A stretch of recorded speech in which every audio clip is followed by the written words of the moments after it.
back then, yeah. Those were simpler times, I think. I just feel like we may be going back to that, by the way. But in a way, good, because when I read things like the foundations of capitalism are shattering, I'm like, maybe we need that. Maybe we need some time where we're walking around with a donkey with pots clanging on the sides. You think that would just bring us back to reality? Yeah, because everything is amazing right now, and nobody's happy. Like, in my lifetime, the changes in the world have been incredible. When I was a kid, we had a rotary phone.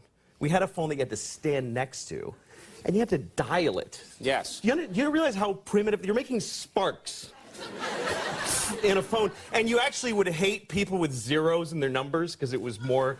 It's like, oh, this guy's got 2 zeros. Screw that guy. Why do I want to? Yeah. And then if they called and you weren't home, the phone would just ring lonely by itself. And then if you wanted money, you had to go in the bank for when it was open for like 3 hours. You had to stay in line, write yourself a check like an idiot. And then when you ran out of money, you just go, well, I can't do any more things now. Right. I can't do any more things. That's it, yeah. That was it. And even if you had a credit card, the guy would go, ugh, and he'd bring out this whole shunk, and he'd write, yes. You'd have to call the president to see if you have any money. And it's all true, kids. You had to call the president, yeah. It was ridiculous. Yes. Do you feel that we now, in the 21st century, we take technology for granted? Well, yeah, because now we live in an amazing, amazing world, and it's wasted on the crappiest generation of just spoiled idiots that don't care, because this is what people are like now. They got their phone, and they're like, it won't. Give it a second. It's going to space. Can you give it a second to get back from space? Is the speed of light too slow for you? Yeah. I was on an airplane, and there was internet, high-speed internet on the airplane. That's the newest thing that I know exists. And I'm sitting on the plane, and they go, open up your laptop. You can go on the internet. And it's fast, and I'm watching YouTube clips. I'm in an airplane. And then it breaks down. And they apologize. The internet's not working. The guy next to me goes, this is bull.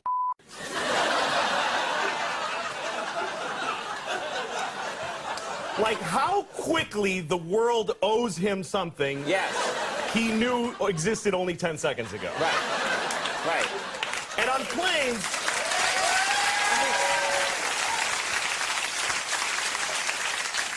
flying is the worst one, because people come back from flights and they tell you their story.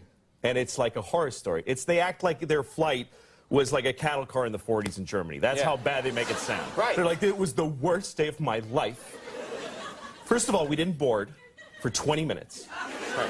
And then we get on the plane, and they made us sit there on the runway for 40 minutes. We had to sit there. Oh, really? What happened next? Did you fly through the air incredibly like a bird? Did you partake in the miracle of human flight, you non-contributing zero that you got to fly? You're flying! It's amazing.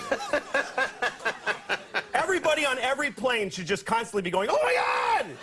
Wow! Yes. You're flying. You're sitting in a chair in the sky. Yes. Yeah. That's right. Now, Louis. But it doesn't go back a lot. and it's not really. You know, here's the thing. People, like, they say there's delays on flights. Yeah. Delays, really? New York to California in 5 hours. That used to take 30 years to do that. And a bunch of you would die on the way there and have a baby. You'd be a whole different group of people by the time you got there. Now you watch a movie and you take a dump and you're home. Yeah.